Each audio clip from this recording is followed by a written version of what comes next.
Welcome to another edition of Very Vogue with me, Val Kleinhans. I have the wonderful Oliver Twixt in the building from the circle. That was my introduction to you. Thank you so much for being here. Thank you for having me. I've got all the questions, all the questions. So I'm Let's so do it. excited for this. Let's get crunk. The first thing that I wanted to know was a little bit in the circle. You mentioned that you were kind of what you call a nerd in high school. And I was like, this piece of I don't believe it. So what happened? And why were you considered a nerd in high school? Oh my God. Listen, in every class I've ever been in, if I didn't graduate number one, I was like in the top 10. I've always excelled very well academically. I was always able to test very well. I was in AP advanced placement classes, honors classes, international baccalaureate classes. I was in the honors program in college. I had a scholarship from the Oprah Winfrey Foundation, full ride to go to Morehouse. I graduated Wow. number one in my music department in college. I was the captain of the math team. I have state and national titles in speaking and science and debating, and I have some science fair titles and stuff like that. I was really good at math. I got top scores on AP tests and IB tests. I was a nerd. Like I was what they consider a nerd. Like this is a real thing. Um, so I think what happened was I've always been artistic though. Like I've always been I always performed all my life. I sung in church, I sung in school, I sung in after school programs and off Broadway programs and whatnot. I was dancing, I could draw really well, and then I started creating graphics on the computer. So I was manifesting a lot of gifts and talents and skills and capabilities at a very young age. And I just think music just kind of stuck with me because it allowed me to really voice my inner thoughts and how I Mm. felt about myself, and allowed me to express myself in the light that I wanted people to receive me in. And so it began with me kind of taking my nerdiness and knack for like the English language and knowing figurative language and the devices and rhetorical structure and stuff like that, and marrying it with my love for music and my respect for the culture I come from. And then it just kind of manifested itself into the Oliver that you guys see today, where, the gray hair is kind of like a nod to me being this, mad scientist type of being with glasses. But then, of course, I'm going to look fly, I'm going to look cool because that's my Mm. swag too. Let Um, them know. yeah. And so just going back to high school that I mentioned on the show, I remember in the videos on my Instagram, I'm gonna post it again for all the new people who are just finding me. But I still have the video of the moment where I did my first freestyle, and you can hear the kids like going crazy. They're like, "Oh my God, Oliver's rapping!" And then from there, it just became a thing where I was like, "I think I want to do this for the rest of my life." Oh my God, I so want to see that. So you were always interested in the music, and we saw a little bit of that on the show, but for anybody that knows anything about you, you've been doing the music thing for a while. You just put out Glow Up. I love Glow Up. It is a bop. I've been bumping it in the car. Oh, it's got good energy behind it. That's your new Thank single. Yeah. So tell me about Glow Up and how that came to be. So Glow Up is really a love letter to my last relationship. I started writing. I've been sitting on the melody for years. I probably came up with the melody back in 2018. The chorus, I was driving to work. I was a social media coordinator for the YMCA in Atlanta. Oh And wow. I would drive to work. I was like 21, 22, and I would be so over it. And the melody kind of birthed from there, and it just always stuck with me because it always made me feel good. But I would just repeat it in my brain. And then fast forward to like the last year, I started. I wanted to start putting my experiences into my music again and speaking from a place that was kind of therapeutic, because that's how I started off writing. Like I would just speak to the things that was going on in my life, and that's how I was able to develop my skills and my love for the genre. And so Glow Up is really again a love letter to my last relationship. The words are direct feelings and conversations and thoughts that happened around that time. But ultimately, I wanted to write about something that was so sad and depressing for me. I Mm. wanted to kind of spin it on its head and kind of celebrate it.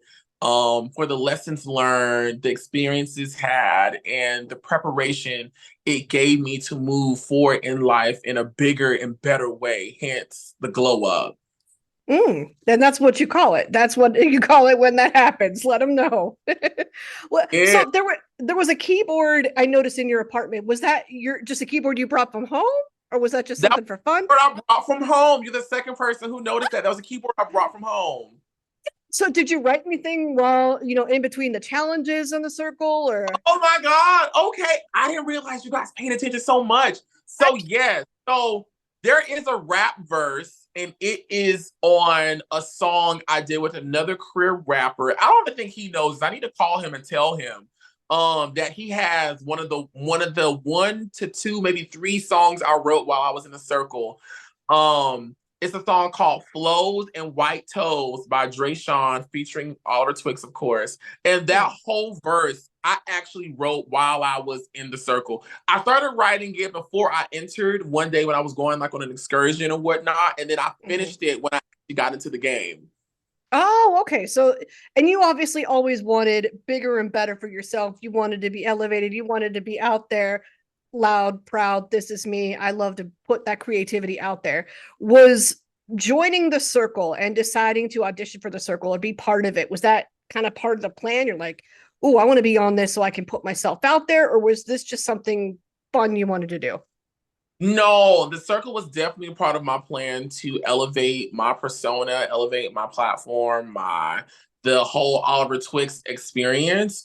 One thing I knew very early on, even back in high school, was that my personality was always going to be able to get me through the door.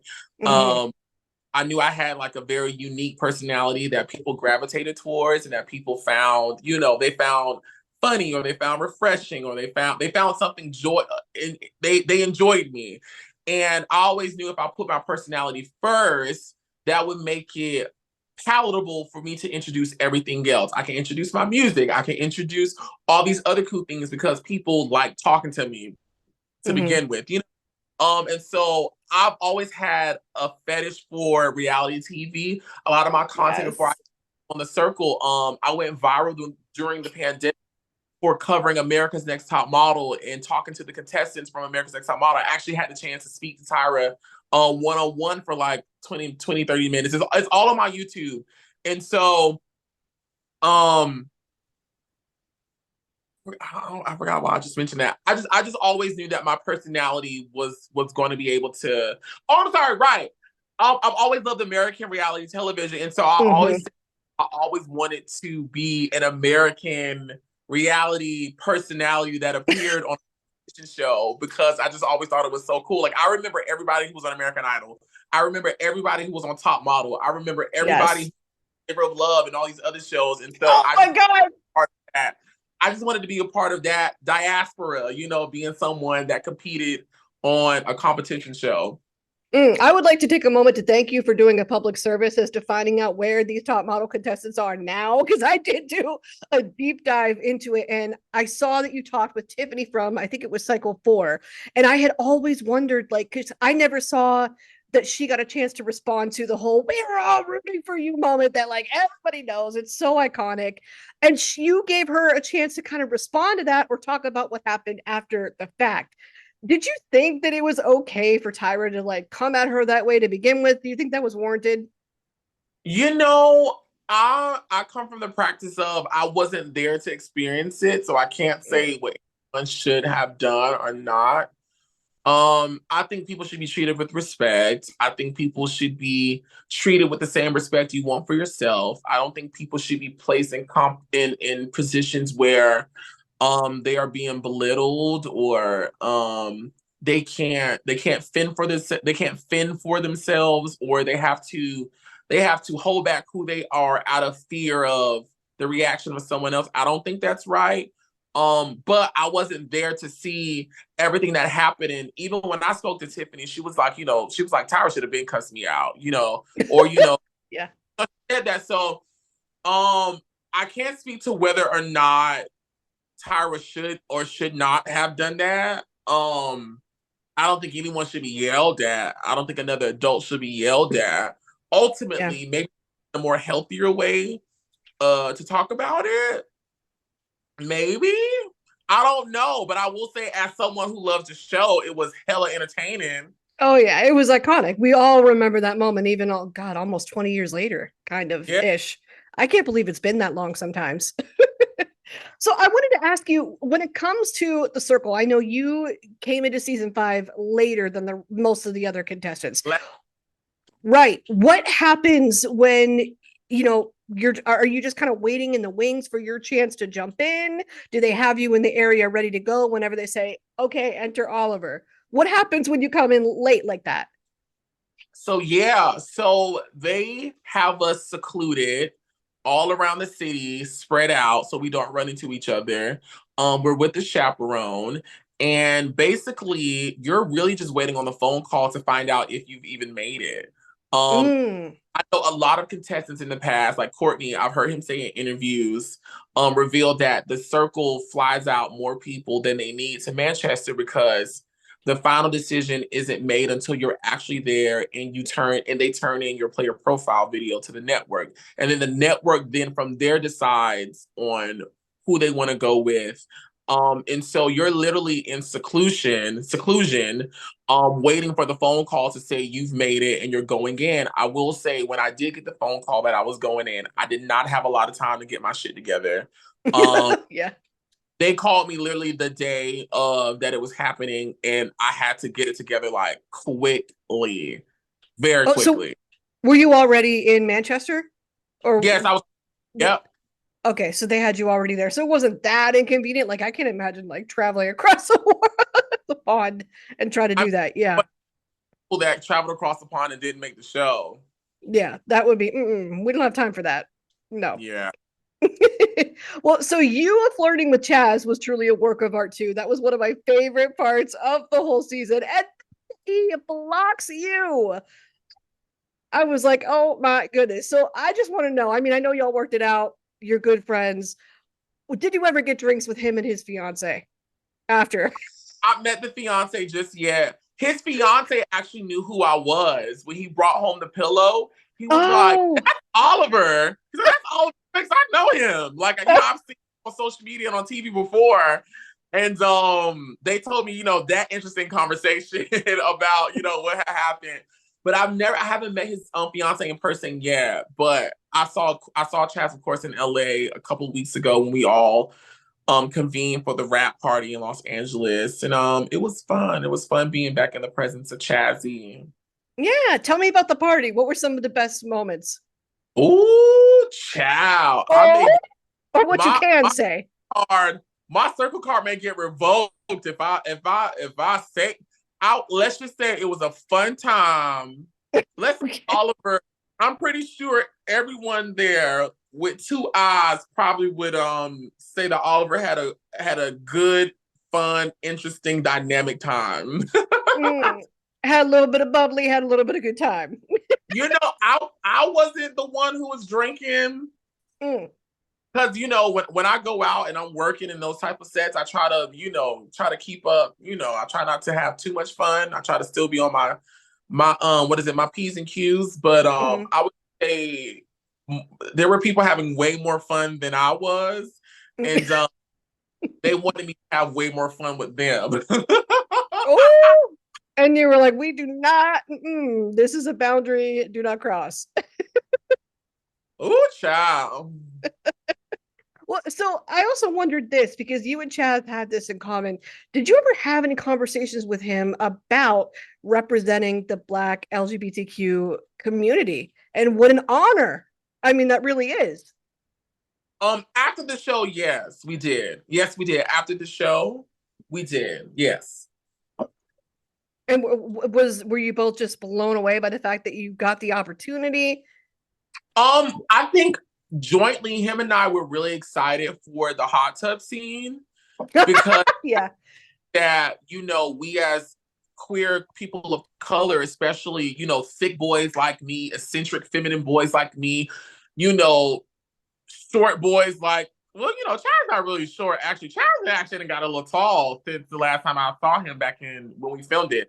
But like you don't see guys that look like me a lot of times having romantic moments on television. And so we were really excited for what that could potentially do for our community and showing that it's not all about being buff and beefy and skinny and lean and all that. If you are confident in how you present in this world and what you have, your God-given beauty, then the world is yours. And that was probably the thing I was most excited about the world seeing. And once him and I spoke, him and I were really excited about, us coming from the same community and showing that type of romance on an international show like The Circle.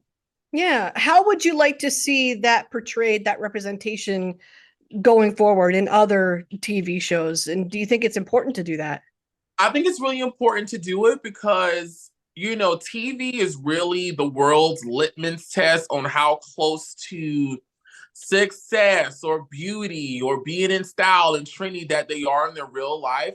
And so if there's a lack of representation, people that look like me may think, well, I'm not doing the successful thing, i.e., being on TV, because I don't look like this, I don't act like this, I don't talk Mm. like this.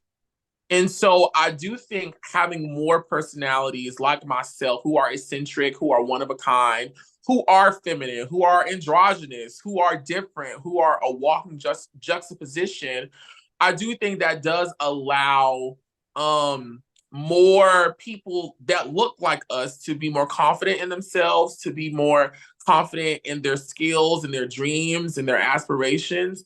And I think it also allows other people that view us to kind of view us in a different light as well, because maybe they've only seen us in a certain light, but putting us on a platform that everyone loves, kind of sets the palette up to accept it a little bit more. So I do think having more representations of what it means to be Black, what it means to be queer, what it means to be Black and queer, will definitely be very beneficial to us. And it also starts with people that look like me being in power of position to put Mm. people in those types of spaces. So we got a lot of work to do, but I will say The Circle probably is ahead of the curve in that regard. It was refreshing to see. I mean, honestly, just like you would think that with all the options we have for content anymore, we would just naturally see more of it. And there still just seems to be this sort of gatekeeping. And I didn't quite understand it, because when I walk around in the real world, I do see people like you walking around, enjoying life. And what I appreciated about The Circle, and you can tell me if you felt the same way, was that they didn't necessarily focus solely on you being Black and you being queer. It was Mm-hmm. sort of like, this is Oliver. Oliver is a rounded person, where that's not, the entirety of who he is as a person. It's just one part. Do you like how that was portrayed? Would you agree with that? Definitely. I love how The Circle portrayed me. I feel like The Circle portrayed a great chunk of every aspect of me. Yeah. And so what's next for you? What can we look forward to? Definitely keep following me on everything on social media. I always post all of my updates about my career and my life on there. I definitely will be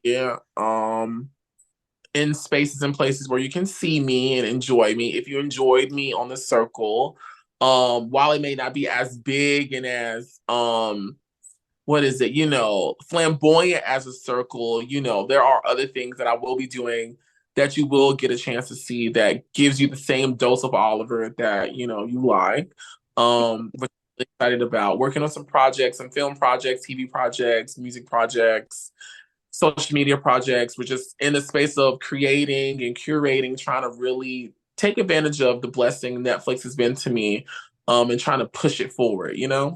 Yeah, I would love to see that. You know what I want to do? I want to see you and Tan France doing a show about style and fashion. That is what I want to see, because that had to feel good when he gave you a compliment about your creation in one of those challenges. He's already like, but that had And to feel good. what the people don't know is I struggled. I had a whole nother outfit than that one, and I ended up scrapping it in just like a fit of Really? desperation. I just took it, I just snatched it all off, and I just started all over again. And I thought I had like created some trash. Um, and so when he gave me that compliment, I was like, oh my God. Yes, that was definitely a highlight for me. Of course it would be. I can't even believe that, because I see how you're put together all the time, and I'm like, well, of course you would have nailed that challenge, duh. But I can't believe you That's even what doubted.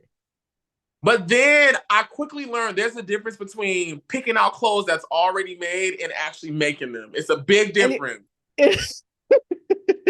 Cool. One more question for you. Do you think that if you had come into season 5 earlier, that you would have won season 5?